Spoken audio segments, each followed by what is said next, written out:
सादर प्रणाम। मैं हूं हिमांशु द्विवेदी और स्वागत है आपका हमारी खास पेशकश चर्चा में। चर्चा के तहत हमारा आज का विषय वह है जो पिछले 9 महीने से देश की सरकार के सामने सवाल बनकर खड़ा हुआ है। महापंचायत में सैलाब, किसे मिलेगा जवाब? संदर्भ यही है कि किसान आंदोलन जो अपने स्थापना के बाद से दिल्ली की सीमा पर 9 महीने से भी ज्यादा का समय व्यतीत कर चुका है, पर किसी मुकाम तक नहीं पहुंचा है। देश की सरकार इस किसान आंदोलन को खारिज कर रही है। उसका मानना है कि किसानों के हित में लिए गए बड़े फैसलों के खिलाफ कुछ लोग राजनीतिक स्वार्थों के चलते इस प्रकार का प्रोपेगेंडा कर रहे हैं। वहीं दिल्ली की सीमा पर बैठे हुए लोग जो अपने आप को किसान बताते हैं, किसानों का नेतृत्व करने का दावा करते हैं, उनका मानना है कि 3 किसान कानून इस देश में खेती किसानी को बर्बादी की ओर पहुंचाने के लिए उठाया गया कदम है और जब तक ये कृषि कानून निरस्त नहीं होंगे तब तक हम अपने घर की ओर वापस नहीं जाएंगे। देश भर में जनसमर्थन जुटाने के उद्देश्य से अब महापंचायतों के आयोजन का सिलसिला शुरू हुआ। रविवार को उत्तर प्रदेश के मुजफ्फरनगर में विशाल किसान पंचायत हुई। जन सैलाब मानो उमड़ पड़ा था। कोई कोना ऐसा नहीं था जहां पर इंसानी सिर दिखाई नहीं दे रहे थे। इतनी बड़ी संख्या में किसानों की मौजूदगी किसी भी राजनीतिक दल को दहशत में डालने के लिए पर्याप्त है। लेकिन देश की सरकार की बात करें या उत्तर प्रदेश सरकार की, अभी तक कोई संकेत ऐसे नहीं मिले हैं कि ऐसी महापंचायत का आयोजन कहीं से भी उसके इरादों को डिगाने में सफल हो रहा है। समझने की कोशिश करेंगे कि इन महापंचायतों के आयोजन से क्या वाकई किसानों की लड़ाई किसी मुकाम तक पहुंचेगी या कुछ राजनीतिक उद्देश्यों की पूर्ति का या आंदोलन माध्यम बन गया है, जैसा भाजपा या सरकार से जुड़े हुए लोगों का कहना है। इस चर्चा का हिस्सा बनने के लिए तमाम खास मेहमान हमारे साथ जुड़ रहे हैं और जब हम ये चर्चा कर रहे हैं उस समय पर हरियाणा के करनाल क्षेत्र में एक बड़ा प्रदर्शन इस समय चल रहा है, जहां पर बड़ी संख्या में आंदोलनकारी सचिवालय के सामने इकट्ठे होकर अपनी मांगों के संदर्भ में प्रदर्शन कर रहे हैं। उनकी प्रमुख मांग उस एसडीएम के खिलाफ कार्रवाई को लेकर है जिसने पिछले दिनों किसानों पर लाठीचार्ज करवाया था। प्रशासन की दलील यह है कि पहल किसानों के अथवा आंदोलनकारियों के द्वारा की गई थी हमले के तौर पर और पुलिस ने केवल बचाव किया था। बहरहाल हमारा विषय करनाल में पुलिस का हमला या पुलिस पर आंदोलनकारियों का हमला नहीं है। हमारा विषय है तो केवल इतना कि आखिर 9 महीने से भी ज़्यादा अवधि से जो आंदोलन देश की राजधानी की सीमा पर चल रहा है, क्या उसे ऐसे ही बने रहने दिया जाएगा या किसी मुकाम तक पहुंचाने की कोई गंभीर कोशिश भी की जाएगी? इस संदर्भ में हम किसी सार्थक बातचीत को अंजाम तक पहुंचाने की कोशिश करें और उसमें हमारे साथी मददगार बने। उससे पहले लेकिन समय है आज के विचार सूत्र का। हमारा आज का विचार सूत्र एक उड़िया लोकोक्ति है, बेहद संक्षिप्त है लेकिन अपने आप में संपूर्ण है। हमारी जो आज का विचार सूत्र के तौर पर आई लोकोक्ति है वो ये कहती है, कष्ट कले कृष्ट मिले, अर्थात कष्ट करने से कृष्ण प्राप्त होंगे। जो ये उड़ीसा की हमें लोकोक्ति मिली है उसका आशय यह है कि अगर आप कोई परिश्रम कर रहे हैं, कोई उपक्रम कर रहे हैं, तभी आप भगवान को प्राप्त करते हैं। तो कुल मिलाकर चाहे वो आंदोलनकारियों के संदर्भ में और चाहे सरकार के संदर्भ में, दोनों पक्ष अपने अपने स्तर पर प्रयत्नशील हैं, पर भगवान अर्थात सफलता किसको प्राप्त होगी यह यक्ष प्रश्न है। समझने की कोशिश करते हैं और हमें समझाने के लिए 4 खास मेहमान हमारे साथ जुड़ रहे हैं। हमारे साथ खास मेहमानों के अंतर्गत राजवीर जादौन जी हैं जो अध्यक्ष हैं भारतीय किसान यूनियन के। साथ ही हमारे साथ कुशपुरी जी हैं जो वरिष्ठ भाजपा नेता हैं। बादल सरोज जी एक बेहद संजीदा नाम है भारतीय राजनीति का, जो अपने वैचारिक प्रतिबद्धता के लिए जाने जाते हैं। और साथ ही प्रेम कुमार जी हैं जो स्पष्ट तौर पर अपनी बात रखने के लिए पत्रकारिता जगत में एक अलग मुकाम, एक अलग स्थान रखते हैं। आप चारों का स्वागत है। चर्चा की शुरुआत बादल सरोज जी से करते हैं और बादल सरोज जी से समझने की कोशिश करते हैं कि यह आंदोलन आज जिस मुकाम पर है, कितनी संतुष्टि कितनी असंतुष्टि आंदोलन के संदर्भ में, इस देश के लोकतंत्र के संदर्भ में और इस सरकार के संदर्भ में, तीनों दृष्टियों से बादल सरोज जी की दृष्टि।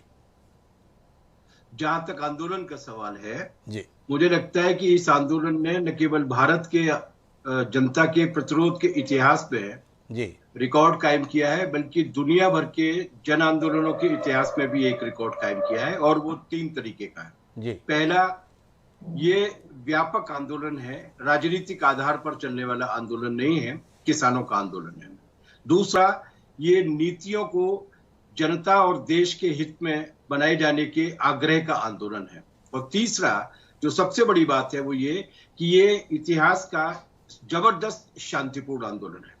जी, इसमें आंदोलनकारियों की ओर से किसी भी तरीके की घटना इस पिछले 9.25 महीने जो 9.5 महीने होने वाले हैं उन 9.5 महीने में नहीं कटी है। इसलिए एक तरीके से ये भारतीय जनतंत्र के इतिहास में गौरव की बात है कि लोग लोकतंत्र का सम्मान करते हुए अपनी मांगों को शांतिपूर्ण तरीके से उठा रहे हैं। लेकिन दुर्भाग्य की बात यह है कि हमारी सरकार ने गंभीरता के साथ संवाद की शुरुआत ही नहीं की जी। जो 10-11 दौर की मीटिंगें हुई हैं, हम उनके गवाह हैं, हम उनके प्रत्यक्षदर्शी हैं। उन मीटिंग्स में सरकार सारी बातों को सुनने के बाद केवल एक ही जवाब देती थी कि हम इस पर विचार करेंगे, हम इस पर विचार करेंगे। और आखिर में जब वो वार्ता टूटी है तब सरकार इस बात पर अड़ी हुई थी कि वो इन तीनों कानूनों को वापस नहीं ले सकती। किसान इस बात का आग्रह कर रहे थे कि इन तीनों कानूनों को वापस लिया जाना चाहिए। तो वार्ता में गतिरोध भी एक तरीके का इतिहास कायम कर रहा है। मैं जस्ट सिर्फ संदर्भ के लिए आपकी जानकारी में ला रहा हूं कि हमारी सरकार ने नागालैंड के बगावतियों से बात की, मिजोरम के बगावतियों से बात की। बातचीत में कभी भी डेडलॉक क्रिएट नहीं हुआ और एक वक्त आया जब बातचीत के जरिए कोई ना कोई रास्ता निकाला गया। लोकतंत्र में यही होता है जी। लेकिन किसानों के प्रति ये जो बर्ताव है सरकार का वो बहुत असाधारण है, बहुत अलोकतांत्रिक है और बहुत हठी है।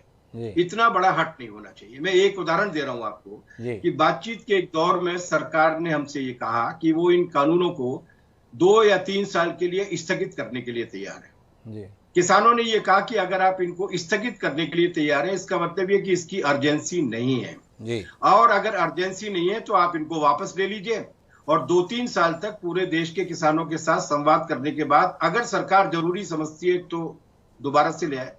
तो जो सरकार उनको स्थगित करने के लिए तैयार थी वो उनको वापस लेने के लिए तैयार नहीं है। ये अहमन्यता है जी। ये अहंकार है जो किसी भी लोकतांत्रिक समाज के लिए किसी भी तरीके से ठीक नहीं कहा जा सकता। और अभी ये मुजफ्फरनगर की जो रैली हुई है जी। इस रैली ने इसके बारे में जितने भी मिथक थे, इसके बारे में जितने भी झूठ थे, इसके बारे में जितनी भी अफवाहें थी उन सबको ठीक कर दिया है। और आपने जो अभी बोला कि केंद्र सरकार और राज्य सरकार इसका संज्ञान लेने के लिए तैयार नहीं है, हम लोगों ने इसको ध्यान में रखते हुए मिशन उत्तराखंड और उत्तर प्रदेश का ऐलान किया है। जो सरकारें किसानों को ध्यान में नहीं रखेंगी, जो सरकारें इन कानूनों की वापसी नहीं करेंगी, वो सरकारें भी वापस की जाएंगी। ये इस किसान आंदोलन का नया आह्वान है। मैं थोड़ा इस बातचीत को राजनीतिक दृष्टि से भी एक संवाद करने की कोशिश करता हूं और बादल सरोज जी आपसे समझना चाहूंगा कि आपके पास तो एक लंबा राजनीतिक अनुभव भी है आंदोलन के अनुभव के अलावा। क्या मानते हैं उत्तर प्रदेश चुनाव के परिणाम के बाद ही अब इस आंदोलन का कोई हल निकलेगा या उत्तर प्रदेश चुनाव से पहले आप अपना वजूद जमीन पर इतना दिखा लेंगे, अपना वकार इस तरीके से खड़ा कर लेंगे, अपनी उपयोगिता इस कदर इस प्रकार की महापंचायतों के माध्यम से साबित कर लेंगे कि विधानसभा चुनाव से पहले ही समाधान ले लेंगे? देखिए, मैं इस बात पे एक बार और आपके बीच में बोल चुका हूं। ये जो मुजफ्फरनगर में 10 लाख लोग इकट्ठा हुए थे, उन्होंने जिस तरीके का संकल्प लिया है और उसके बाद जिस तरीके से हम डिविजनल हेडक्वार्टर्स में, उसके बाद जिला मुख्यालयों में और उसके बाद पंचायतों में जा जाकर ये किसान महापंचायत करने वाले हैं। मुझे लगता है कि अगर भारतीय जनता पार्टी नाम की कोई राजनीतिक पार्टी बची होगी और उसमें विवेक और आपस में संवाद होता होगा, जो मेरी मान्यता है कि नहीं होता जी। ये किसी लोकतंत्र के लिए बहुत गंभीर बात है कि वो राजनीतिक पार्टी आपस में संवाद नहीं कर रही है, केवल 1 या 2 लोग हैं जो निर्णय ले रहे हैं। तो अगर उनमें थोड़ा सा भी विवेक होगा और वो राजनीतिक धरातल के बारे में जानकारी लेंगे तो मुझे लगता है कि इस उत्तर प्रदेश के विधानसभा चुनाव के काफी पहले उन्हें इन कानूनों को वापस लेने की घोषणा करनी चाहिए। तो बादल सरोज जी उम्मीद के साथ में है कि हम अपना जमीन पे इतना वजूद उत्तर प्रदेश उत्तराखंड में दिखा देंगे कि उसके परिणामों की आशंका के चलते शायद अब समाधान निकल जाएगा। मेरे साथ में कुशपुरी जी है, मुझे जाना है राजबीर जादौन जी के पास में, लेकिन उससे पहले भाजपा किस नजरिए के साथ है? भाजपा ने लगातार कोशिश की है जताने की ये जो लोग भी दिल्ली की सीमा पर इकट्ठे हैं सो कॉल्ड किसान हैं, किसान नहीं हैं। पर मुजफ्फरनगर में अगर इतनी बड़ी भीड़ है, अभी करनाल में भी हजारों लोगों की मौजूदगी है, दिल्ली की सीमा पर भी 9 महीने बाद भी लोग डटे हैं, टिके हैं और अब आपके घर में ही चुनौती दे रहे हैं, तो कुशपुरी जी कुछ चिंता है, कुछ परेशानी है? कुछ हिमांशु जी, दहशत है। प्रणाम, और सभी पैनलिस्ट को भी प्रणाम जी देखिए, ना तो कोई चिंता है जी और ना कोई दहशत है। जी भारतीय जनता पार्टी अपने जो उसका अंत्योदय का विषय है उस जी पर स्पष्ट है। जी कुछ गिने चुने लोगों के, जी मैं उन्हें किसान भी नहीं कहूंगा, सिर्फ विपक्षी दलों के जो एजेंट हैं जी उनके कारण हम करोड़ों किसानों का नुकसान नहीं कर सकते।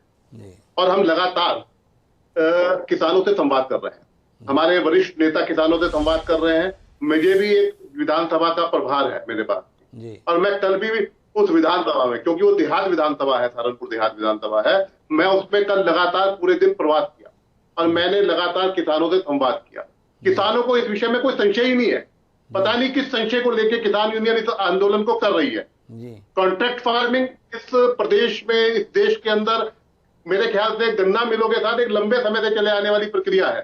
जी और मंडियों से मुक्ति की तो एक बहुत बड़ी, मैं समझता हूं कि एक लड़ाई चलती रही किसान के जितने भी आंदोलन हुए हैं। जी मुझे बड़ी हैरानी होती है कि किस प्रकार से विषय को डिस्टॉर्ट किया गया है, और भारतीय जनता पार्टी अपने अंत्योदय के मिशन से अपने छोटे से छोटे किसान को इन कानूनों का लाभ दिलाने का प्रयास करेगी, क्योंकि प्रधानमंत्री जी का सपना है कि इन किसानों की आय को हमने दुगना करना है, उनका जीवन शैली बदलनी है, उनका पूरा जीवन का पूरा हमने एक तरीका बदलना है। जी भारत में आज भी बहुसंख्यक लोग खेती पे आश्रित हैं, जी पर उसका जीडीपी कंट्रीब्यूशन कॉन्ट्रैक्ट होता चला गया, छोटा होता चला गया। जी हमें उसे बढ़ाना है, उसके लिए हमें एक ऑर्गेनाइज फार्मिंग की जरूरत है।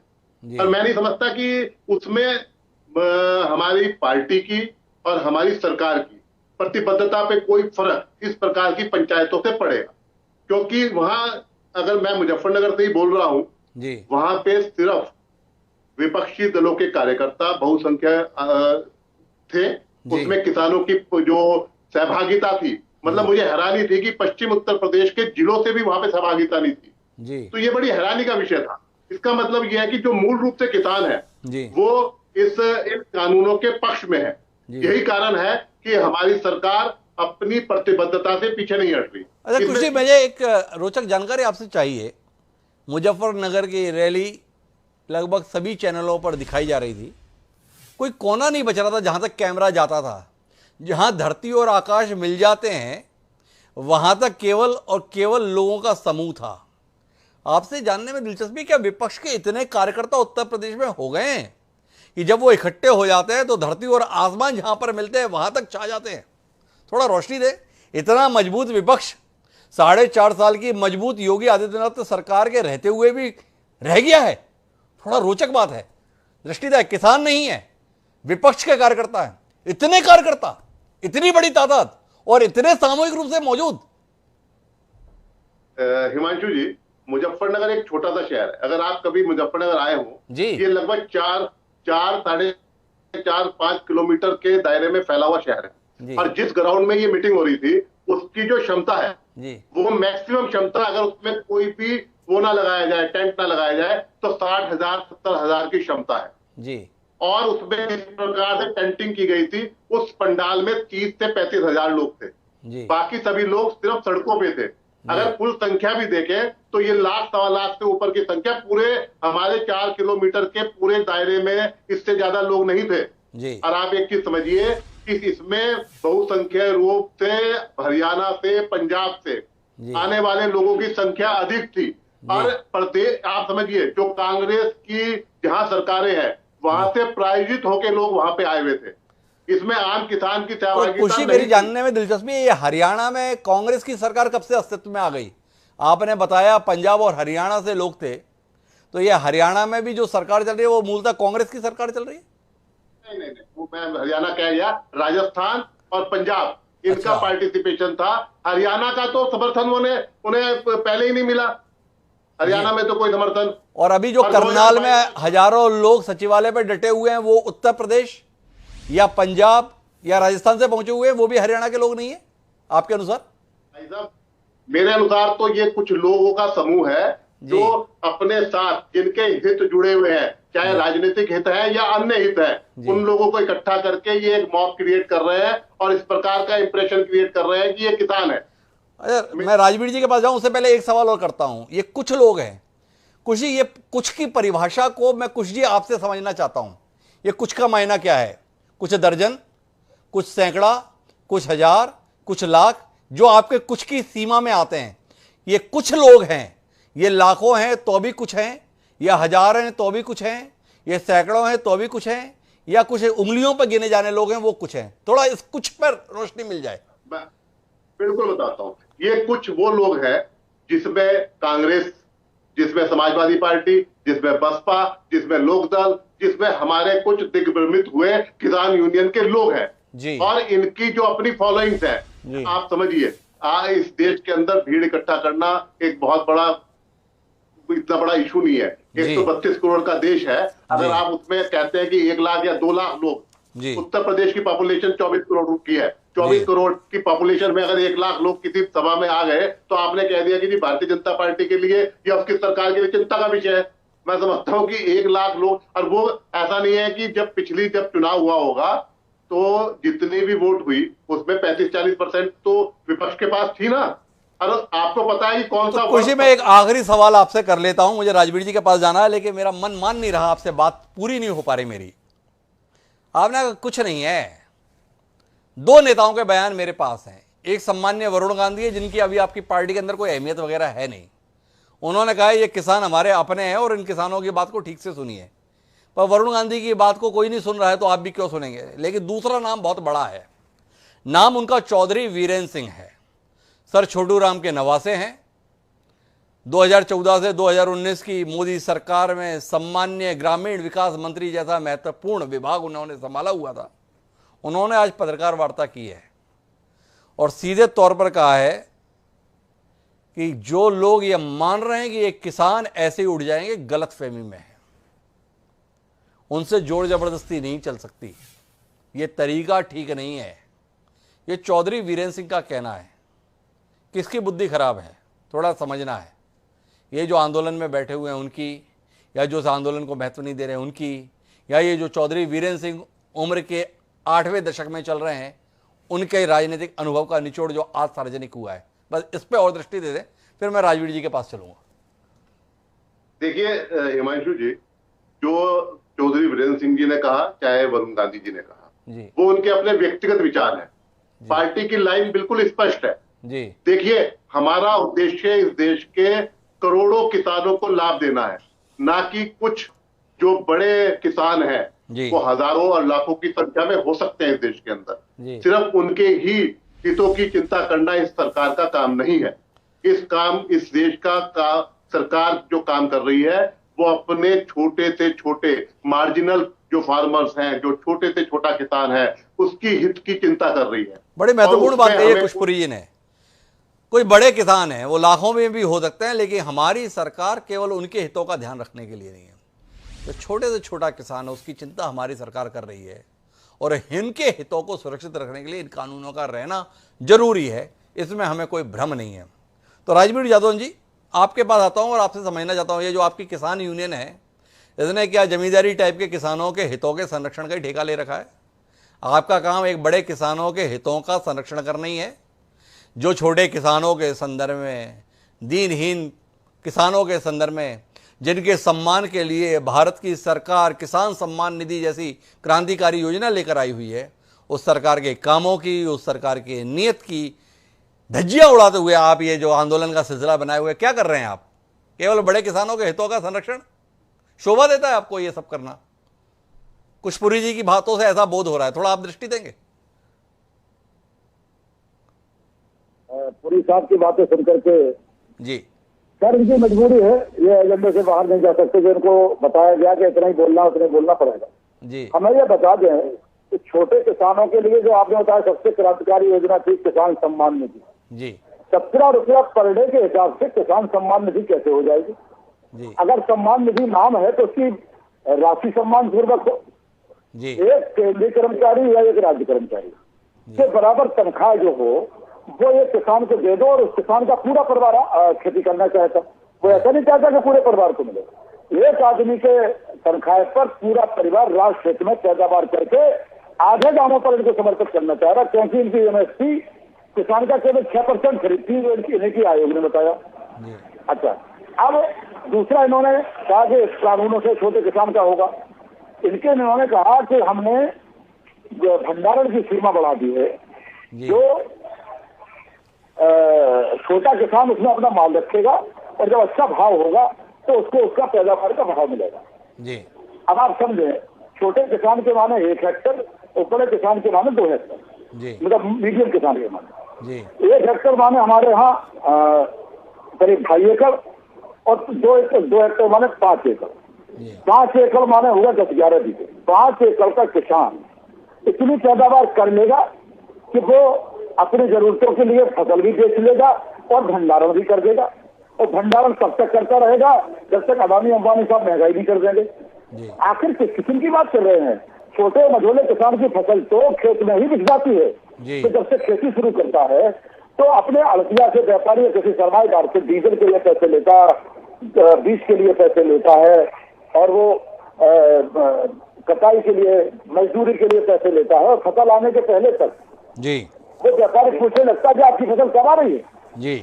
उसकी फसल खेत में बिक जाती है, भंडारण करने जा रहे। तो भंडारण की सीमा इन्होंने हटाई है अपने मित्रों के लिए। जो 3 पैसे प्रति किलो प्याज नासिक से चलेगा और 200 रुपए किलो दिल्ली में बिकेगा, उसके बीच का मार्जिन अगर व्यापारी आराम से खाता रहे, उससे छापा ना पड़े, उसके लिए इन्होंने लिमिट हटाई है। एक बात। दूसरा हमें बता रहे, इन्होंने कहा कि मुजफ्फरनगर का जो ग्राउंड है उसकी कुछ हजार सीमा है। जब भाजपा की रैली होती है तो 10 लाख की क्षमता हो जाती है। किसान वहां जाता है तो हजारों की क्षमता हो जाती है। आखिर इनके पास कौन सा ऐसा यंत्र है जो अपने हिसाब से सारी चीजों को निर्धारण करता है जी। अपने पुराने देखने क्या उठा करके जब उस ग्राउंड में इन्होंने मीटिंगें की होंगी तो लाखों की भूख प्रशंसा बताते हैं। भाई मुजफ्फरनगर से कांग्रेस तक जाम था, ये सारे राजनीतिक दल के कार्यकर्ता थे। ये वो किसान है पुरी साहब जिन्होंने 3 बार आपकी सरकार बनाई। आपको जब हमने वोट दिया तो हम आपको बहुत प्रिय थे, और वोट लेने के बाद जब आपकी सरकार बन गई तो आप उनके साथ चले गए जिन्होंने हेलीकॉप्टर उपलब्ध कराए। आप उनके साथ खड़े हो गए, उनके लिए कानून बना दिए और उनसे 2 साल पहले कह दिया कि आप अपने शेल्टर बना लिए, बड़े बड़े गोडाउन बना लीजिए भरने के लिए। गोडाउन 2 साल पहले बनते हैं, कानून 2 साल बाद आते हैं। आप महोदय छोटे किसानों के लिए काम कर रहे हो। सम्मान निधि 17 रुपए पर डे जी।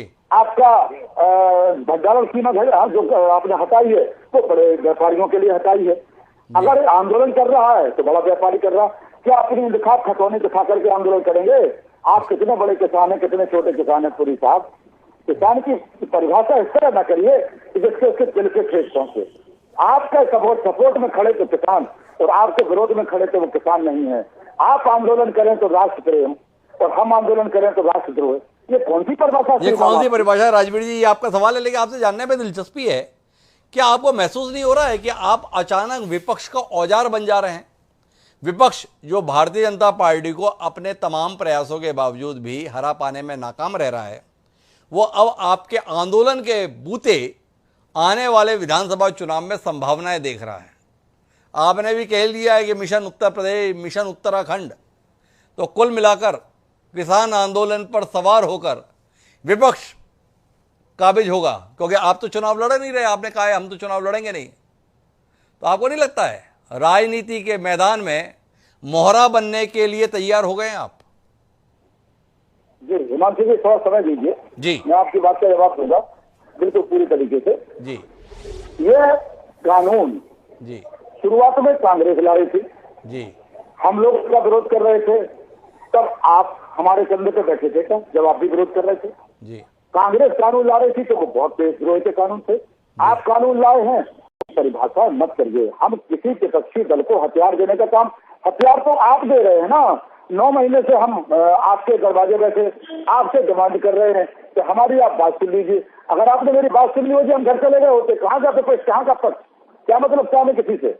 ये जो आज किसान की दशा है हिमांशु जी, ये 70 साल की गवर्नमेंटों की देन है। 70 साल इन्होंने राज किया।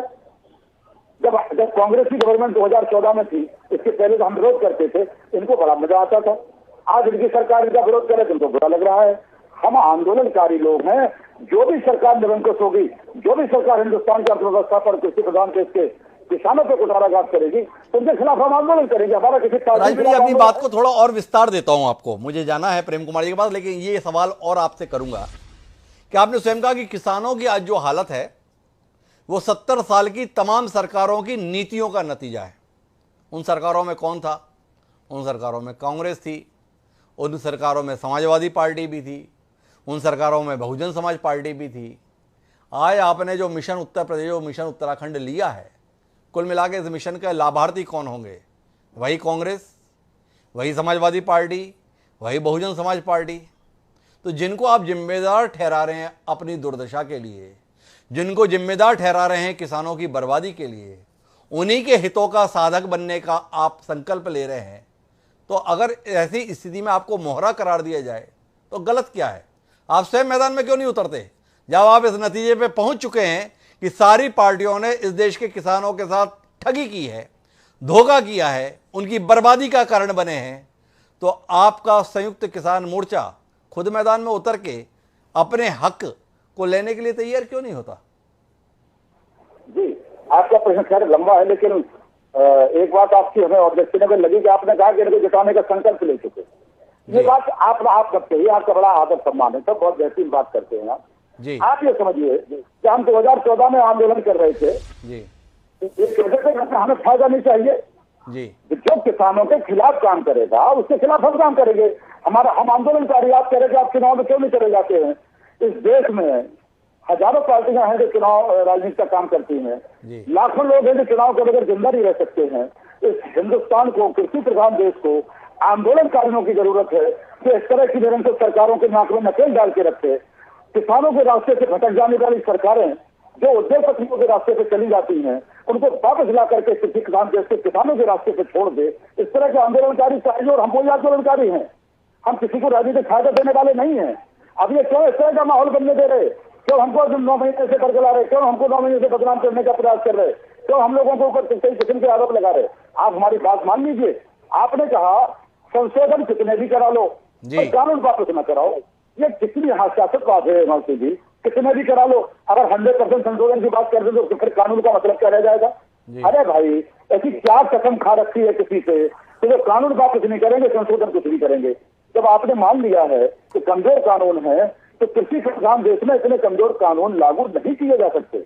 आप देखिए, माननीय सर्वोच्च न्यायालय ने कहा कि ऐसे कमजोर कानून लागू नहीं किए जा सकते, वो होल्ड करिए और एक कमेटी बनाई तो उस पर किसानों से बैठ करके नए कानून के लिए विचार किया जाए। अब दुर्भाग्य था कि उस कमेटी में ऐसे लोग थे जो पहले इन कानूनों की हिमायत करते रहे या इन कानूनों को बनवाने की जड़ में थे। जब हमारे किसान नेताओं ने उनको पूरी पोल पट्टी निकाल के कहा जिसने से इस्तीफा देकर भाग भी गए। आखिर में कितने तरीके से पेशबंदी करके हम लोगों को बर्बाद करने के लिए चले हैं। अगर आपका व्यापारियों से कमिटमेंट है तो रखिए, व्यापार तक रखिए। अगर कृषि तक रखेंगे तो $5 ट्रिलियन अर्थव्यवस्था का सपना जो सरकार देख रही है, बगैर एग्रीकल्चर सेक्टर को मजबूत किए नहीं देख सकती। आपने व्यापारियों से कहा कि पूंजी निवेश के लिए बड़े बड़े आयोजन करवाए, लखनऊ में, बॉम्बे में आयोजन करवाए, सैकड़ों करोड़ रुपए खर्च किया गया। व्यापारियों से कहा बताइए आपकी क्या करते हैं, हम आपको पूरा करेंगे। उन्होंने कहा हमको सस्ती जमीन चाहिए और सस्ता मजदूर चाहिए, सस्ती बिजली चाहिए। आपने ऐसा कर दिया, कितना पूंजी निवेश हुआ? व्यापारियों के लिए उनसे पूछ करके बात करोगे, उनके ऊपर सैकड़ों करोड़ रुपए खर्च करके उनसे बात करोगे।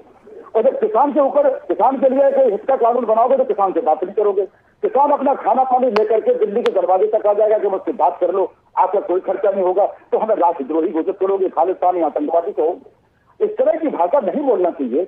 हम वो लोग हैं जो सरकारों को बनाने का, बिगाड़ने का काम करते हैं और जो आंदोलनकारी हैं हमेशा सरकारों को आईना दिखाने का काम किया कि अगर आप कमजोर काम करेंगे तो भविष्य में हम केवल सरकार को आईना दिखाने का काम कर रहे हैं, ये राजवीर जादौन जी का कहना है। हालांकि राजवीर जादौन जी के मेरे ये कहने पर आपत्ति है कि हम विपक्ष को लाभ कहाँ पहुंचा रहे हैं, लेकिन सवाल इस बात का है जब आप भाजपा को हराने का आह्वान करते हैं तो किसी ना किसी की जीत का मार्ग तो प्रशस्त करते हैं, और जो भी जीतेगा वह भी तो किसानों की बर्बादी के लिए आपके अनुसार जिम्मेदार है, क्योंकि 70 साल की नीतियों को आप खारिज कर रहे हैं जादौन जी। बहरहाल मैं आपके पास वापस लौटूंगा, लेकिन प्रेम कुमार जी के पास जाना चाहता हूं और प्रेम कुमार जी बतौर पत्रकार इस उलझन पे आपकी दृष्टि चाहता हूं।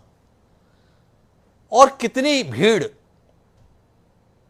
और कितना जुनून और कितना इंतजार किसी हुक्मरान को चाहिए ये एहसास लेने के लिए कि जनता आपके लिए गए फैसले से खुश नहीं है? ये एक सवाल है। 9 महीने से ज़्यादा समय हो गए दिल्ली की सीमा पर डटे हुए। एक आह्वान पर हजारों लाखों की भीड़ मौजूद दिखाई दे जाती है। माननीय बादल सरोज जी 10 लाख का दावा करते हैं, पर कुशपुरी जी भी मान रहे हैं कि लाख, सवा लाख, 1.5 लाख की मौजूदगी तो थी ही। इसके बावजूद भी कोई फर्क है, कोई परेशानी है, कोई चिंता है, कोई सुलह की पहल है, दिखता नहीं है। इस स्थिति को लेकर प्रेम कुमार क्या सोचते हैं? जी हिमांशु जी, बीते 9 महीने के बाद जी आज किसान आंदोलन की जो स्थिति है जी उस पे मैं ये कहूंगा कि किसान आंदोलनकारी बनकर, हड़ताली बनकर सरकार के खिलाफ थे। सरकार और हड़ताली आपस में एक दूसरे से बात कर रहे थे जी। लेकिन 9 महीने के बाद आज स्थिति ये है कि ये हड़ताली जो है सरकार विरोधी और सरकार जो है किसान विरोधी, यानी किसान जो है सरकार विरोधी और सरकार किसान विरोधी में बदल गया है। ये विरोधी वाला तत्व पैदा हो गया है जी। अब इस बीच में बहुत लंबा समय गुजरा है आंदोलन को देखने का तरीका। मैं तो मानता हूं कि 3 फेज में इस आंदोलन को मैं देखता हूं जी। एक वो फेज है जबकि हड़तालियों से बातचीत की जा रही थी। पहले तो कृषि सचिव स्तर पर बातचीत की गई, ज्यादा महत्व नहीं दिया गया। फिर मंत्री स्तर पर बातचीत हुई और उसके बाद तो बातचीत की गंभीरता भी क्रमशः खत्म होती चली गई। फिर वो लाल किला कांड आया। लाल किला कांड के बाद मैं सबसे वो लैंडमार्क पॉइंट मानता हूं जबकि राकेश टिकैत जी 28 या 29 जनवरी को उनको जबरन हटाया जा रहा था, उनके खिलाफ एक भीड़ खड़ी थी, देशद्रोही बोलकर उनको हटाया जा रहा था और जो उनके आंसू गिरे तो उसके बाद जो ये प्रदेश का किसान है वो पूरे परिवार के साथ पूरे गांव के गांव जब ये पहुंचा तो ये आंदोलन फिर से खड़ा हो गया। और ये तीसरा उसके बाद जो दौर है ये महापंचायत, किसान की जो पंचायत हो रही है, ये महापंचायत वो आखिरी तीसरा पड़ाव है जिसके बाद ये आंदोलन एक नए रूप में, जिसको आप राजनीतिक भी कह सकते हैं, जिसमें कि इन्होंने घोषणा की है कि भाई उत्तर प्रदेश और उत्तराखंड में मिशन को लेकर, हालांकि मिशन पश्चिम बंगाल में भी था लेकिन वो प्रभाव नहीं था उसमें, लेकिन ये यहाँ ये प्रभाव लेकर के ये घोषणा कर रहे हैं, राजनीतिक घोषणा, जिसमें आपके सवाल भी बन रहे हैं कि इससे विपक्ष को फायदा हो सकता है। यहाँ पर मैं कहना चाहता हूं कि ये किसानों की दुर्दशा की 70 साल की दुर्दशा की लड़ाई नहीं है कि हम पूरे विपक्ष को एक मुश्त उनके खिलाफ भी लड़ाई मान ले। ये 3 कृषि कानूनों के खिलाफ लड़ाई है। तो जो इसको लेकर के वर्तमान सरकार आई है तो ये लड़ाई वर्तमान सरकार के खिलाफ, वो सरकार जिसने इन कानूनों को ठंडे बस्ते में डाल दिया, जैसा कि बादल सरोज जी कह रहे थे, ठंडे बस्ते में डालने के लिए जब आप तैयार हैं तो उसको रद्द करने के लिए क्यों नहीं तैयार हैं? बातचीत में आपने 18 बिंदु मान लिए कि ये इसको ठीक किया जाना चाहिए। जब आप बातचीत करते हैं और बातचीत लंबे समय से गतिरोध टूट गया है, उसकी आपको फिक्र नहीं है, तो ये उस अवस्था में पहुंच गया है कि सरकार अब आंदोलनकारियों को अपना विरोधी समझने लगी है और आंदोलनकारी भी अब सरकार को अपना विरोधी समझने लगे हैं। इसलिए सरकार को उखाड़ फेंकने का जो ये संकल्प है राजनीतिक होते हुए भी, लेकिन ये उस स्थिति को पर पहुंच गया है कि जब अब वार्ता की गुंजाइश खत्म हो गई है। मैं ये कहना चाहता हूं अब वार्ता की गुंजाइश नहीं बचती जब राजनीतिक संकल्प ले लिया जाता है कि सरकार को ये मुखाड़ फेंकेंगे तो वार्ता की गुंजाइश खत्म हो जाती है। इससे पहले भी खत्म हुई थी, मैं किसानों पर दोष नहीं देना चाहता, खत्म तब हुई थी जब किसानों को देशद्रोही करार दिया गया था, जब किसानों को खालिस्तानी करार दिया गया था, जब किसानों को विदेशी फंडिंग से चलने वाला करार दिया गया था। उसी समय सरकार ने इनको अपना दुश्मन मान लिया, विरोधी मान लिया और बनते बनते हालात इस स्तर पर पहुंच गए कि अब किसान भी ये मानते हैं कि सरकार से बातचीत का कोई नतीजा नहीं निकलने वाला है और न सरकार बातचीत करनी है, इस सरकार को उखाड़ फेंको। इस दशा में यह किसान आंदोलन पहुंचा है। पर मेरा प्रेम कुमार जी आपसे जानने में दिलचस्पी है, भारतीय जनता पार्टी कोई आंख बंद करके चलने वाली पार्टी नहीं है, राजनीतिक रूप से बड़ी कुशल पार्टी है। 2 सांसदों से लेकर 303 तक के जादुई आंकड़े तक पहुंचा हुआ संगठन है, स्पष्ट बहुमत की सरकार है। उत्तर प्रदेश उसका मूल आधार है। उत्तर प्रदेश का बहुमत दिल्ली की सरकार को स्पष्ट बहुमत प्रदान करता है। क्या वाकई इस आंदोलन में वो जान नहीं है, वो आन नहीं है, वो दम नहीं है जो भाजपा के हितों को प्रभावित कर सके? इसीलिए इस आंदोलन के संदर्भ में इतना बेपरवाह या इस प्रकार का रुख अपनाया हुआ है। इस संदर्भ में आपकी दृष्टि? जी, निश्चित रूप से ये आंदोलन देशव्यापी नहीं है जी। ये आंदोलन उत्तर प्रदेश, हरियाणा, पंजाब के भौगोलिक क्षेत्रों तक सिमटा हुआ है। उत्तर प्रदेश में भी पश्चिमी उत्तर प्रदेश ज्यादा आंदोलित है जी। तो इसका आकलन भाजपा करती है, करती रही है और यही कारण है। सत्यपाल मलिक कोई ऊपर से के व्यक्ति नहीं है, भाजपा के नेता हैं, पश्चिम उत्तर प्रदेश से ताल्लुक रखते हैं। या वीरेंद्र सिंह जी जो आज उनकी प्रेस कॉन्फ्रेंस आई है, ये लोग जमीन से जुड़े हुए नेता हैं। अगर गंभीरता होती कहीं ना कहीं तो नेतृत्व के सोच में एक कमी है, क्योंकि अगर गंभीरता होती तो राजनाथ सिंह जैसे बड़े नेता जो किसानों को मना सकते हैं, जिनके पास अतीत है किसानों को मनाने का, जिनकी उनका बयान मैंने फिर दोबारा उन्होंने दिया था पिछले कुछ समय पहले, जब उन्होंने कहा था कि जब महेंद्र सिंह टिकैत लोगों को लेकर लखनऊ पहुंचे थे पूरा घेराव करने के लिए, तो एडमिनिस्ट्रेशन उसको रोक रहा था, लेकिन हमने कहा नहीं, किसानों को आने दीजिए। जब राजभवन को घेर लिया किसानों ने, तब एडमिनिस्ट्रेशन ने कहा कि हम कुछ लोगों को जाने देंगे, सबको मिलने नहीं दे सकते। तो राजनाथ सिंह बतौर मुख्यमंत्री बाहर आ गए कि मैं खुद चला आऊंगा किसानों के पास में, ये हमारे लिए देवता है। ये जो दृष्टि बीजेपी के नेतृत्व में थी किसानों के लिए, वो दृष्टि का अभाव है। इसका खामियाजा तो भुगतना ही पड़ेगा भारतीय जनता पार्टी, ये मैं कहना चाहता हूं। उस दृष्टि का खामियाजा भुगतना पड़ेगा भारतीय जनता पार्टी को। लेकिन प्रेम कुमार जी भी इस नतीजे में पहुंचे कि आंदोलन राष्ट्रव्यापी नहीं है। तो हमारे साथ बादल सरोजी है। बादल सरोजी लगातार इस आंदोलन को राष्ट्रव्यापी बताते हैं। बादल सरोजी का मानना है कि ये गलती है कि ये 2.5 राज्यों का आंदोलन है, कि पंजाब, हरियाणा और थोड़ा बहुत उत्तर प्रदेश अर्थात पश्चिम उत्तर प्रदेश। 9 महीने बाद भी ये सवाल है कि ये वाकई पूरे देश की आवाज़ है या राज्य विशेष के कुछ लोगों के हितों से जुड़ी हुई आवाज़। इसीलिए सरकार देश की है, किसी राज्य विशेष की नहीं। इसलिए आपके दबाव में नहीं आ सकते, आपके अनुसार फैसले नहीं ले सकते, क्योंकि उन्हें पूरा देश देखना है, 2.5 प्रदेश नहीं। बादल जी, ये 2.5 प्रदेश वो इलाका है जी जो इस देश की खाद्यान्न की जरूरतों का 70% हिस्से की पूर्ति करता है जी। हमें इस बात को नजरअंदाज नहीं करना चाहिए जी। ये 2.5 प्रदेश वो इलाका है जहां पर हरित क्रांति के बाद एक नई तरीके की कृषि का आगाज हुआ था और उसकी वजह से किसान की उत्पादकता भी बढ़ी थी और उसके बाद की नीतियों की वजह से सरकार का संकट भी बढ़ा।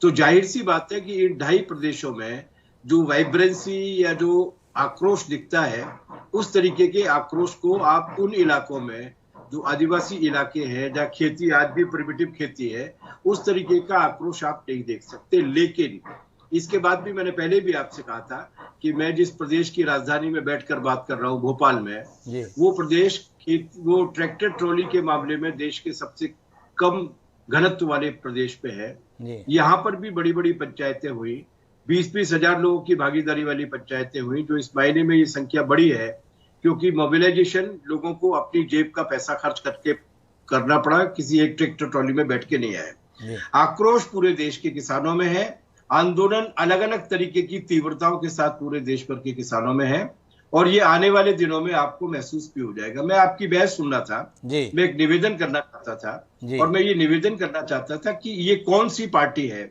जिस पार्टी ने ये कहा अहंकार के साथ कि हमारे साथ जनादेश है, हमें जनता का समर्थन हासिल है, हम किसानों की किसी भी बात पर बातचीत करना या अपनी बात को वापस लेने के लिए तैयार नहीं है, हमें नए कानून बनाने के लिए जनता ने आदेश दिया। ऐसी सूरत में 600 से ज्यादा लोग उस मोर्चे पर शहीद हो गए, जो 6 बॉर्डर्स वहां पे बनी हुई है। वो उन्होंने अपने आप को खालिस्तानी भी सुना, पाकिस्तानी भी सुना, आजकल वो तालिबानी भी कहे जा रहे हैं, चीन से पैसा लिया जाता है ये भी सुना। इसके बाद भी पूरे धीरज के साथ उन्होंने कहा कि ठीक है, अगर तुम्हारे पास जनादेश है तो हम उस जनादेश की असलियत को भी सामने लाएंगे। विपक्षी पार्टियों को जिताने के लिए कोई जनादेश के लिए कोई मिशन की शुरुआत नहीं की है, जी। इस तथाकथित जनादेश के अहंकार और गुरूर को तोड़ने के लिए किसानों ने कहा है और केवल एक नारा दिया है, और ये नारा दिया है कि जो किसान के साथ नहीं है, जो देश के साथ नहीं है, ऐसी पार्टी को राज करने का अधिकार नहीं है। जी, मैं बीच में रोकता हूं आपको। आपने कहा एक नारा दिया है कि जो किसान के साथ नहीं है उसे देश की सरकार चलाने में साथ नहीं है, पर मुजफ्फरपुर की रैली के बाद नारा तो एक ही सोशल मीडिया पे चल रहा है, राकेश टिकैत जी का दिया हुआ अल्लाहू अकबर। पूरा का पूरा सोशल मीडिया भर गया है माननीय राकेश टिकैत के द्वारा दिए गए इस नारे को। थोड़ी दृष्टि उस पर भी मिले, थोड़ा कहना उसके संदर्भ में भी आए, क्योंकि रविवार का संदेश भारतीय जनता पार्टी या उसके प्रति सद्भाव रखने वाले लोगों ने जो ग्रहण किया है वो केवल एक ही किया है, अल्लाहू अकबर। वही मैं आपसे कह रहा था कि मुझे बहुत खुशी हुई कि आपने ये सवाल उठाया। मैं ये निवेदन कर रहा था आपसे कि ये इस मोबिलाइजेशन की, इस रैली के संदेश से जो भय व्याप्त हुआ है वो भारतीय जनता पार्टी के अंदर और उसकी पूरी आईटी सेल में व्याप्त हुआ है। राकेश टिकैत जी ने जो नारा दिया था वो इस देश के किसानों का परंपरागत नारा है। 1997 में जब आदरणीय महेंद्र सिंह टिकैत जी की अगुवाई में भोपा की नहर पे 1 महीने का धरना दिया गया था, उस धरने ने ये नारा दिया था जिसमें महेंद्र सिंह टिकैत बोलते थे अल्लाहू अकबर, और नीचे से आवाज आती थी मुस्लिम और हिंदू किसानों की हर हर महादेव। ये नारा वो नारा था जिसने इस इलाके में जाति और धर्म के आधार पर विभाजित किए गए किसानों को एकजुट किया था। भारतीय जनता पार्टी के साथ एक स्थायी समस्या है कि उनका इतिहास के पढ़ने के साथ काफी वैर रहा है। ये वो नारा था जो 10 मई 1857 को मेरठ के शिव मंदिर पर हिंदुस्तान की उस जमाने की आर्मी के हिंदू और मुसलमान से सैनिकों ने मिलकर उस शिव मंदिर पर 1857 की 10 मई को दिया था, और उसके बाद दिल्ली के लिए कूच किया था अल्लाहू अकबर हर हर महादेव। ये नारा इस देश के स्वतंत्रता आंदोलन की एकता को सुनिश्चित करने वाला महत्वपूर्ण नारा है। राकेश टिकैत जी ने उस नारे का पहला शब्द बोला था। उस पूरे पंडाल ने, जिसमें लाखों की संख्या में लोग थे, उन्होंने उसके दूसरे शब्द को दोहराया था। ये जो इतिहास से अपरिचित लोग हैं वही इस बात को देख सकते हैं, और वो ये भूल जाते हैं कि पिछले 9 महीने से एक स्थायी नारा है, जो नारा है जो बोले सो निहाल सत श्री अकाल।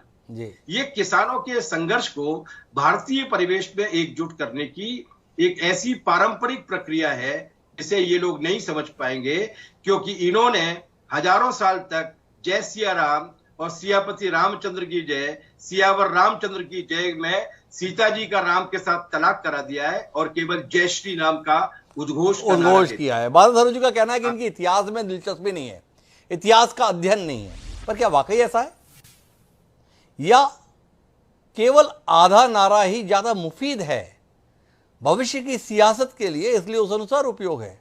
इसमें प्रेम कुमार जी दृष्टि दे सकते हैं, लेकिन मैं अभी कुशपुरी जी के पास में चलता हूं और उनसे समझना चाहता हूं कि पुरी साहब 2017 के विधानसभा चुनाव में वर्षों से चली आ रही जाट मुस्लिम एकता का जो गठबंधन था वो टूटता बिखरता दिखाई दिया था। क्या इस आंदोलन के चलते वो गठबंधन दोबारा मजबूती पकड़ता हुआ आपको दिखाई दे रहा है? क्या आपके लिए कोई चिंता का सबब बन रहा है? मुजफ्फरनगर के दंगों के बाद में जो दूरियां इन दोनों समुदाय के बीच में थीं, क्या वो फिर मिलती हुई आपको दिख रही हैं? जैसा बादल सरोज जी बता रहे हैं, मंच से राकेश टिकैत चिल्लाते हैं अल्लाहू अकबर और सामने बड़ी भीड़ चिल्लाती है हर हर महादेव। अगर ये दोनों नारे साथ में लगे तो आपका क्या होगा? बड़ी चिंता का विषय है। बिल्कुल चिंता का विषय नहीं है जी। और राकेश जी ने जो नारा मंच से लगाया जी, उन्हें पता है कि उनके स्टेक होल्डर कौन है जी, उनकी भीड़ में कौन लोग अधिक संख्या में है जी, जिन्हें शायद ये भी नहीं पता कि वो वहां विरोध किस चीज का करने आए थे जी। वो उस रैली को, उस पंचायत को सीए, एनआरसी, एनपीआर से जोड़ बैठे थे जी। तो वो, मैं समझता हूँ राकेश जी को पता था कि वो जो नारा लगा रहे हैं वो किन के लिए लगा रहे हैं जी। और हमारे लिए चिंता का विषय इसलिए नहीं है जी कि मोदी जी ने जो सबका साथ सबका विकास का नारा लिया है जी, और जिस प्रकार से हर योजना का लाभ समाज के हर वर्ग को मिला है जी, उसके बाद वो गठजोड़ अब इनके पक्ष में कभी जाएगा ही नहीं। जी, वो चाहे अल्पसंख्यक हो, चाहे वो किसान हो, चाहे वो हिंदू हो, चाहे कोई हो, वो सब आज मोदी जी के करिश्माई नेतृत्व का अनुभव कर रहे हैं जी, और उसमें कहीं संदेह नहीं। और उसके बाद योगी जी ने जो पिछले 4.5 साल में काम किए हैं, जी, देखिए कहना बहुत आसान है, जी, 2007 से 2017 तक 95,000 करोड़ का पेमेंट होता है सारे गन्ना किसानों को, जी, और 4.5 साल के अंदर लगभग 1,43,000 करोड़ का भुगतान योगी सरकार के दौरान होता है। जी, चाहे आप किसान सम्मान निधि, उन्होंने कह दिया जी 2,000 रुपया मिल रहा है, 27,000 करोड़ से ज्यादा का पैसा सिर्फ उत्तर प्रदेश के किसानों को मिला है। जी, और एमएसपी पे पिछले सालों से दुगनी परचेज हुई है, धान की रिकॉर्ड परचेज हुई है। आज गन्ना उत्पादन में उत्तर प्रदेश पहले स्थान पे है, खाद्यान्न उत्पादन में पहले स्थान पे है। तो किसान इनके साथ नहीं है, किसान तो अपनी कार्रवाई में लगा हुआ है, वो इस देश को, इस प्रदेश को समृद्ध करने में लगा हुआ है। और भारतीय जनता पार्टी का किसानों के साथ जो संवाद है लगातार बना हुआ है। और मैं आपको कहना चाहूंगा कि हमारी सरकार 70 साल में पहली सरकार है जो किसान हितैषी सरकार है। इसने वास्तव में किसान के लिए मेरे काम पुरी किया है। साहब आपसे 2-3 छोटे-छोटे से सवाल हैं। इतना सब कुछ आपने किया है, मतलब क्या नहीं कर दिया किसानों की जिंदगी को बेहतर बनाने के लिए, पर क्या है ये आंदोलनकारी आपकी बात को समझने के लिए तैयार ही नहीं होते। 9 महीने से गाजीपुर बॉर्डर पर डटे हुए हैं। आपके अनुसार वो तो उत्तर प्रदेश के लोग भी नहीं हैं, बाहर से आए हुए लोग हैं, और आप तो बड़ी मजबूत सरकार उत्तर प्रदेश में चला रहे हैं। योगी आदित्यनाथ जी के नाम से तो अपराधी खौफ खा जाते हैं, ये तो छोटे मोटे बाहर से आए हुए लोग हैं, फिर भी हटते क्यों नहीं आपसे, सवाल है। जानने में दिलचस्पी, इतना बेहतर आपने काम किया है तो अभी एक महापंचायत का आयोजन करते हैं, लाखों लोग जुट जाते हैं, एहसान फराम हो जाए, जिनको एहसास ही नहीं है कि आपने कितना कुछ इनके लिए किया, और इसके कारण से आपका शुक्रिया अदा करने के स्थान पर आपके खिलाफ नारेबाजी करने के लिए इकट्ठे हो जाते हैं। हो क्या रहा है ये आपके प्रदेश में? अच्छा हिमांशु जी, उत्तर प्रदेश में 75 जिले हैं जी, आपके हिसाब से कितने जिलों में ये आंदोलन चल रहा है? ये तो आप ही को बताना, आपकी जानकारियों के साथ में ही साझा कर रहा हूं सब लोगों के साथ में। आप कहेंगे 1 जिले में, 2 जिले में, 5 जिले में, 7 जिले में, जैसा आपका मन हो। आधा दर्जन जिले भी आप गिन नहीं पाएंगे जी, तो ये बड़ा हास्यास्पद लगता है जब आप कहते हैं कि इतना बड़ा आंदोलन हो रहा है। आंदोलन बड़ा नहीं है, आपको समझना पड़ेगा। आपको ज्योग्राफी को, डेमोग्राफी को उसे समझेंगे ना तो आपको तो कुशपुरी जी ने बड़ी कमाल की बात कही है। किस आंदोलन की बात कर रहे हैं? खामखा में 2.5 राज्यों का बोल रहे हैं, एक हरियाणा, एक पंजाब और उत्तर प्रदेश के आधा दर्जन जिलों में भी कोई वजूद नहीं है आपका। राजवीर यादव जी, काहे की बात पर आप इतना सीना फुलाए हुए हैं? भारतीय जनता पार्टी के जिम्मेदार नेता कुशपुरी जी बता रहे हैं आधा दर्जन जिलों में भी तो आपकी हैसियत नहीं है, और आप यहाँ पे बता रहे हैं कि किसानों के संदर्भ में आप मिशन उत्तर प्रदेश चलाएंगे। किस गलतफहमी में है आप? सवाल है कुशपुरी जी का, उनकी गलतफहमी दूर करने का कोई है आपके पास तरीका? देखिए, आंदोलन की समझ जी हर किसी को नहीं हो सकती जी आंदोलन तो बड़ी समझ की चीज है जो आंदोलनकारी समझते। जी आंदोलन किसी संख्या बल से कभी नहीं आका जाता।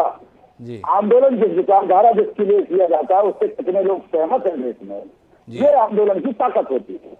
हिंदुस्तान में हर प्रांत से आंदोलनकारी बॉर्डरों पर आ रहे हैं। अब रही संख्या की बात, जो 12 जिले, उन्होंने अभी एक नाम लिया 75 जिले। जी 75 जिले में अभी ग्रामीण क्षेत्र का चुनाव हुआ, पंचायत चुनाव, जी इसमें शहर का कोई कंट्रीब्यूशन नहीं होता। जी 75 जिले में एक जिला बता दें जो चुनाव परिणाम आने के बाद इनके इतने जिला पंचायत मेंबर जीते हैं कि अकेली दम पर जिला पंचायत अध्यक्ष बना सकते हैं। एक बता दें 75 जिले में। जी आखिर आपने इतने शानदार काम किए तो आंदोलन के बाद ये स्थिति हुई क्यों? कहीं ना कहीं आंदोलन का असर गहरे रूप में दिल पर है किसान के, चाहे वो खेत पर हो या घर पर हो। घर पर भी किसान आता है तो आपस में बैठ करके पत्नी आपस में चर्चा करते हैं। दिल्ली बॉर्डर पर किसान आंदोलन का क्या हुआ? जी आंदोलन की ताकत को पूरी साध तरह से कमजोर खांचने का प्रयास न करिए। और आप बार बार वही ले जाते हैं कि हमारा कोई कुछ बिगाड़ नहीं पाएगा। भाई ये राजनीतिक दल का एक राजनेता का वास्तव में बगैर वोट के नुकसान का कोई निकलता भी नहीं है, तब तक ये मानते भी नहीं है। हम ये कह रहे हैं कि अगर ये आंदोलन इसी तरह चलता रहा और इस आंदोलन चलने के दौरान अभी पिछले में जितने चुनाव हुए उस पर गहरा असर गया, आगे चुनाव आएंगे उस पर गहरा असर जाएगा। हम आपसे कहना चाहते हैं कि अगर आप किसान हितैषी हैं तो किसानों की बात मान लीजिए, उनके साथ बैठ करके वार्ता करिए और कमजोर कानूनों को हटाकर मजबूत कानून लाइए। आखिर ऐसी क्या बात है कि जो आप कसम खा लिए कि कानून को वापस न करवाओ और चाहे कुछ करवा दें। ये कसम तो आपने भी खाई हुई है। सरकार के माननीय मंत्री नरेंद्र सिंह तोमर भी बोलते हैं, मैं बार बार कह रहा हूं जिद छोड़ दीजिए, आकर बात कीजिए, पर बात केवल इस पे मत कीजिए कि कानून रद्द करो। तो कसम तो दोनों पक्षों ने खा रखी है ना जादव जी। आप सरकार से कह रहे हैं उन्होंने क्या कसम खा रखी है, कानून रद्द नहीं करेंगे, तो आपने भी तो कसम खा रखी है कानून तो रद्द ही कराएंगे। आपकी कसम कसम और उनकी कसम कसम नहीं। बिल्कुल, हम इन कानूनों के खिलाफ, इन कानूनों के परेशानी लेकर के दिल्ली में अदा करते जी। हमारी ये डिमांड है, जिद नहीं है। जिद तो सरकार की है कि हम आपकी डिमांड पूरी नहीं करेंगे। जिद सरकार की है सर, हमारी तो डिमांड है और देश की डिमांड है। राजवीर जी का कहना है कि उनकी तो केवल मांग है, जिद पर सरकार है। पर मैंने जो सवाल बादल सरोज जी से किया था वो सवाल राजवीर जी आपसे भी करना चाहता हूं, क्योंकि आप उत्तर प्रदेश से बेहद निकटता से जुड़े हुए हैं। आपकी अपनी राजनीतिक समझ आने वाले समझ की किस आहट को सुनाई दे रही है? क्या आप महसूस कर रहे हैं कि आपकी मांग पूरी होने वाली है, या आपको लग रहा है कि जो संकल्प आपने लिया है सरकार उखाड़ देने का उत्तर प्रदेश का, उसको पूरा करने का समय आ रहा है? क्या समझ में आ रहा है आपको? आप सुनिए, संकल्प बिल्कुल उत्तर प्रदेश सरकार उखाड़ने को नहीं किया। हमारे वक्ताओं को अभी भी आप देखिए, सरकार उखाड़ने से का कोई मतलब नहीं है। अगर हमारे वक्ताओं ने कहा कि हमारी मांग मान लीजिए, हम घर चले जाएंगे, हम सरकार क्यों उखाड़ेंगे? राजवीर जी आप बात घुमा रहे हैं। मैं फिर से अपने सवाल को दोहराता हूं, क्या महसूस करते हैं राजवीर जादव जी आप, क्या आपकी मांग पूरी होने जा रही है या मिशन उत्तर प्रदेश के तहत भाजपा की सरकार उखड़ने जा रही है? अगर आपके बाजुओं में दम है, सीधा सवाल है, ना दाएं ना बाएं। राजवीर जी सीधा उत्तर, ये मिशन उत्तर प्रदेश और उत्तराखंड ये आंदोलन की मजबूती और आंदोलन जन जन तक पहुंचाने के लिए है। अभी तो चुनाव की घोषणा ही नहीं हुई है, चुनाव आयोग के द्वारा ना राजनीतिक दलों में हलचल है। हमने कहा कि हम अपने आंदोलन के दौरान कोई स्टेप उठाएंगे, उसकी मजबूती के लिए उठाएंगे, आपने जोर दिया आंदोलन से, ऐसा नहीं है। और रही बात इसकी कि आप कैसा महसूस करते हैं, ये वर्ल्ड की दुनिया की सबसे बड़ी ऐतिहासिक घटना है जो आज आंदोलन चल रहा है 10 महीने। इतनी बड़ी ऐतिहासिक घटना के बीच में जो भी प्रतिक्रियाएं इस देश में होंगी, चाहे वो चुनाव ही क्यों ना हो, उन सारी क्रियाओं पर इस चुनाव का असर पड़ेगा। अब कितना कहां किसके माइनस जाएगा, किसके प्लस जाएगा, इस चुनाव आने दीजिए, देखा जाएगा। देश की जनता तय करेगी। जब आदमी का मन सुखी होता है तो आदमी आपका सपोर्ट करता है, दुखी होता तो नहीं करता है।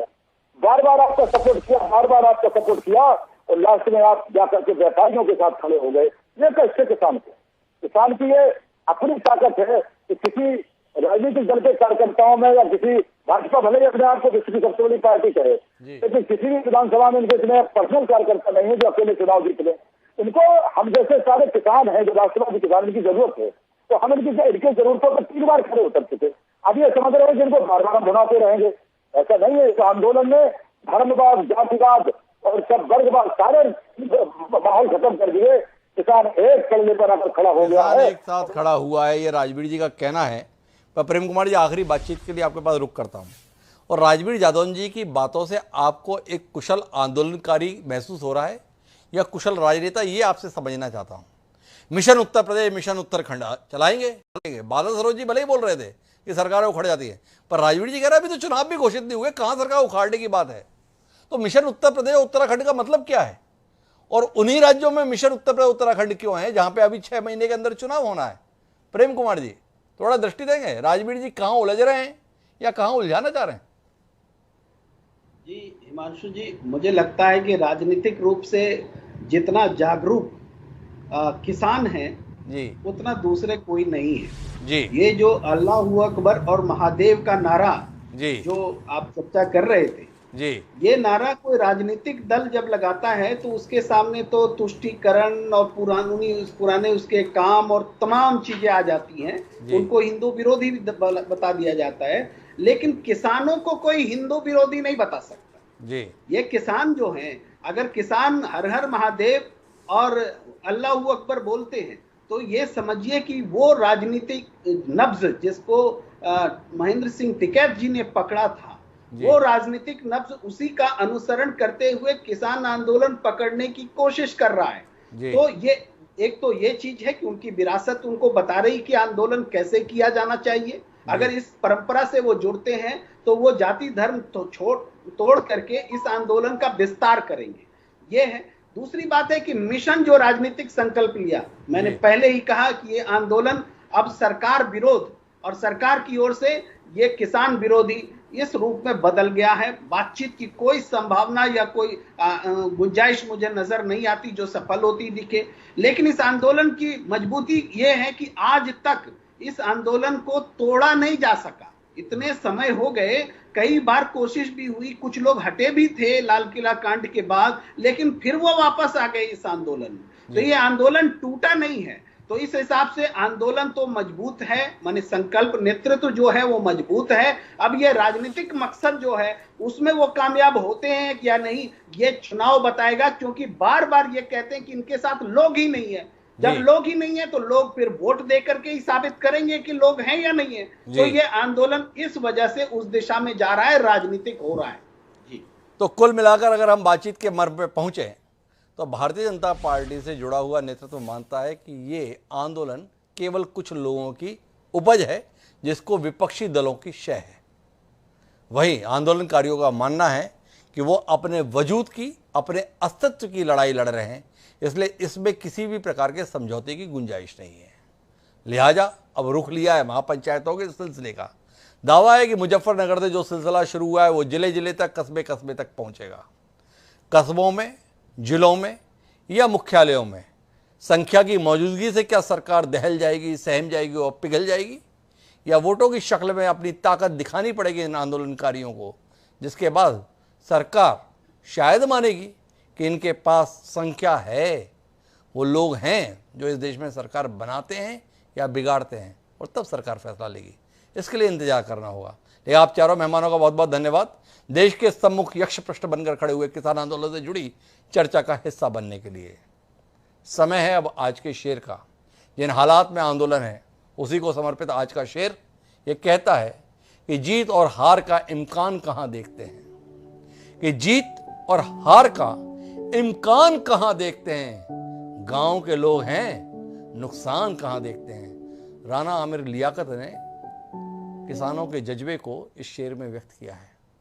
क्या सत्ता में बैठे हुए लोग इस जज्बे को समझ पा रहे हैं, और अगर समझ पा रहे हैं तो क्या उसके अनुसार फैसले ले पा रहे हैं? विचार कीजिए और हमको इजाज़त दीजिए। कल फिर मिलेंगे नए विषय के साथ। सदर का हूँ।